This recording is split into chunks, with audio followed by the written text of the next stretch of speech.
Olá, meu nome é Carlos Pires, advogado e professor de Direito Imobiliário. Estou aqui para o segundo vídeo sobre locação de imóvel urbano, locação regulada pela Lei 8.245, sem prejuízo do que consta nos artigos 565 a 578 do Código Civil. O primeiro artigo diz: regula-se por esta lei as locações de imóvel urbano. Mais ou menos assim. O segundo artigo fala da solidariedade. Eu posso ter, de um lado, um locador e de outro lado um locatário. Mas também posso ter mais de um locador como mais de um locatário. Um exemplo: eu quero mover uma ação de cobrança. Eu movo uma ação de cobrança em face de um locatário. Não preciso mover em face dos dois locatários. Isso facilita o procedimento. A gente sabe hoje no processo civil que às vezes citar um, encontrar um, intimar uma pessoa não é muito fácil, quanto mais duas. Então isso facilita. Agora, isso não impede, e a própria lei diz, que eu trate diferente. Eu diga que não há solidariedade. O que o legislador quis dizer é o seguinte: no silêncio há solidariedade, tanto na parte do lado dos locadores como do lado dos locatários.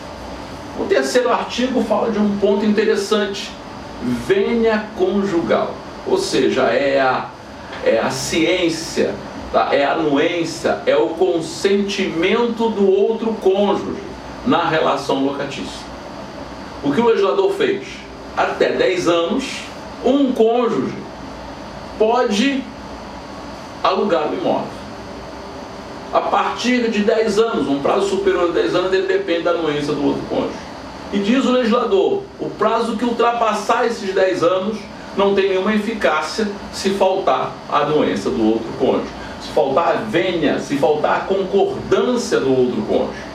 Tá? Então eu faço um contrato por 15 anos, mas não tenho a vênia conjugal, ou seja, o excesso, ou seja, acima de 10 anos, esses últimos 5 anos, como se fosse letra morta, não tem nenhuma eficácia. Então é só para ter atenção que, se o contrato for superior a 10 anos, pede a concordância, por escrito, a anuência do outro cônjuge.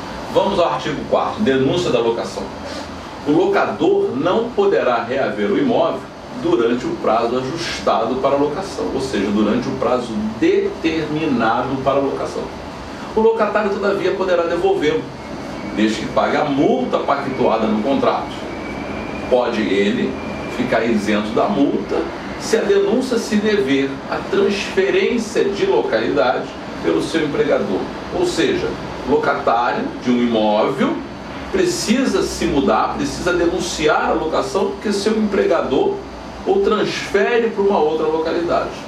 De posse desse documento de transferência, ele vai ao administrador, o locador, ou o advogado do locador, procurador do locador, comunica que o motivo da denúncia é por culpa do seu empregador e ele está isento da multa, mesmo no prazo determinado.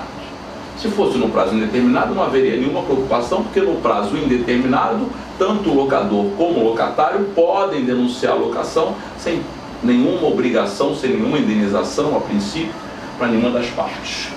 Vamos aqui ao artigo 5º, ação de despejo. O legislador disse: seja qual for o fundamento para a desocupação do imóvel, a ação é de despejo. Despejo do imóvel, não vamos confundir e não vamos falar equivocadamente despejo do inquilino, porque despejo é sinônimo de esvaziar. Então, pretendendo esvaziar o imóvel, pretendendo reaver o imóvel, a ação é de despejo. A relação é locatícia, a ação de despejo não é outra e pronto. Vamos aqui a um artigo interessante, artigo 7º da Lei de Locação: extinção de usufruto ou de fideicomisso. Usufruto, direito real. Por exemplo, o pai doa para o filho um imóvel, reserva para si o usufruto, e como ele tem o usufruto, ele é o usufrutuário, o que ele faz? Ele aluga esse imóvel. Amanhã, sendo extinto esse usufruto, ou seja, que motivo? O pai vem a falecer, está extinto o usufruto. O filho que não participou dessa locação denuncia. O mesmo acontece no fideicomisso. Vamos aguardar um pouquinho, tem aqui um avião passando. É rápido. Vamos lá. Fideicomisso. Não, a situação é a seguinte: o Instituto está lá no 1951 e é seguinte do Código Civil no que diz respeito ao direito sucessório. Mas aqui é um exemplo, tá? Simples. Eu tenho o avô, o filho e seu neto. Mas esse neto ainda nem concebido foi, só está aí na imaginação do avô e ele quer morrer e deixar alguma coisa para esse neto.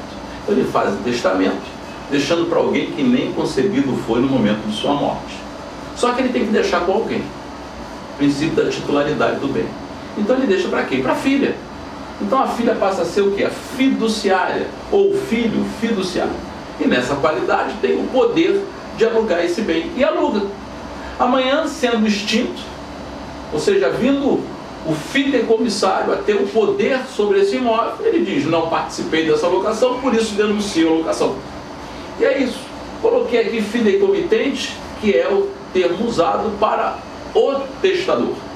Então, interessante aqui o que se recomenda e que em determinada locação, uma locação, vamos dizer, de cunho não residencial, de valor relevante, é bom ter cuidado.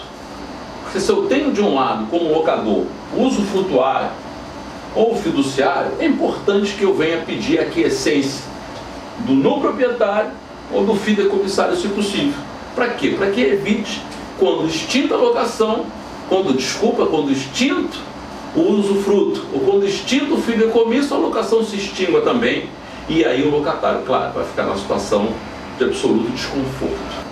Bom, muito obrigado por assistir esse vídeo. Desejando qualquer esclarecimento, mande mensagem para esse canal e até a próxima aula. Muito obrigado.